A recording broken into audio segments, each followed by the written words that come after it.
Jeez, this is some serious RP. Look at this, dude. Oh my god, look at this. He's got everything. He's got these droids set up and this ATST. It's, oh my god, it disgusts me, the role-playing in this game. Hey everyone, Gospel here to talk about a danger facing the SWGemu project. No, it's not dupers. No, it's not AFKers. And no, it's not staff corruption or Vlada. The danger I'm talking about is change. Don't get me wrong, despite my problems with pre-CU, I love SWGemu, and I am hoping to see it change, but in a way that keeps players around. I think one of the biggest problems about the CU was how fast the change was.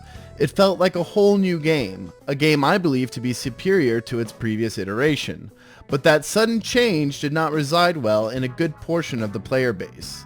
Even if you present reasonable evidence as to why the CU needed to happen, people will argue pre-CU was superior to this day. You can point out how Jedi was weak. You can point out how only a couple of classes could do high-end PvE.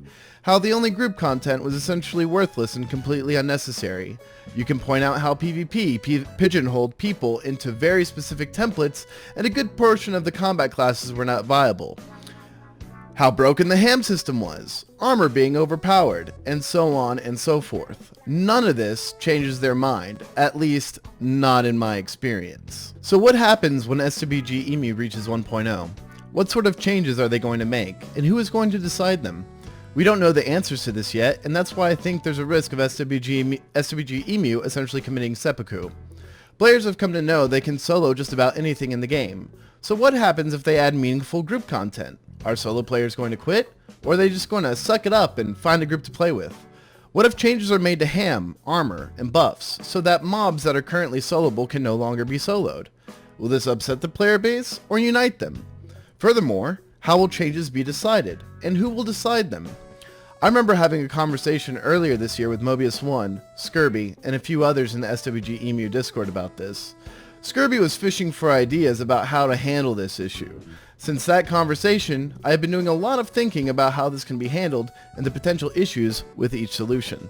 At that time, my thought was to have senators or correspondents to represent not only the professions in-game, but also aspects of the game, like PvE, PvP, and the economy.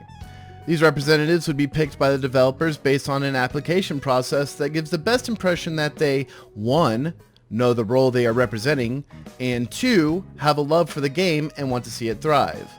Ultimately, these representatives would find issues and needs with their chosen roles and present solutions to the developers, with developers getting the final say on whether something is changed or implemented.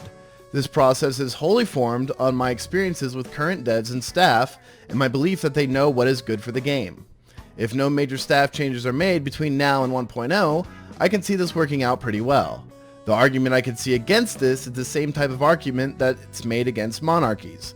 Maybe this generation has a benevolent monarch, but the next one is a tyrant. The game lives or dies depending on the devs being in tune with the gameplay and player base. The other solution they got floated around is a democratic one where players vote on ideas they like best, but I'm not the biggest fan of democracy, especially when it comes to games, and I'll explain why. Say an idea is presented by the famous Didascalion to make Jedi permanently the best combat class, unable to be beaten by non-Jedi at the very least in a 1 versus 1, and 60% of players agree with that and vote for it. This gives the finger to 40% who voted against it. You've now alienated 40% of the combat player base, which will also alienate weapon and armor smiths because the economy will shift towards things Jedi need and away from what non-Jedi need.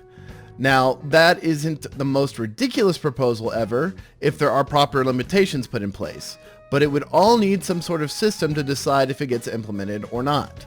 Some of you might already be thinking about what I'm about to say next. Why not have democracy, but things have to be agreed upon by a supermajority, say 70, 80, or 90% of the population? And honestly, that isn't a bad idea, but I think there should be qualifiers to this. For example, old school RuneScape has polling for its content updates and changes. They poll the players in game, but the players must have a total level of over 300 and have at least 25 hours of playtime. And for anything to pass, it must get 75% of the vote. I think the first system I talked about, having representatives for professions and roles, combined with a merit-based voting system in which a supermajority is required, could work well. Senators could come up with multiple ideas and solutions, present them to the devs to see if they can be done, and then voted on by the players to see which ones they want. Other than that, I personally do not see a good way to implement changes that I believe Pre-CU needs desperately. I think not changing the game is probably more dangerous than changing it post 1.0. There are many issues with the game, and they are on full display to anyone who plays for a few months. Anyway, that's all I wanted to talk about in this video. I'd love to hear if anyone has any other solutions and what the community thinks about the ones I've presented in this video. So please feel free to leave a comment letting me know what you think. If you like this video and want more SWG content, please drop a like and subscribe. You all have a good day. Till next time, peace.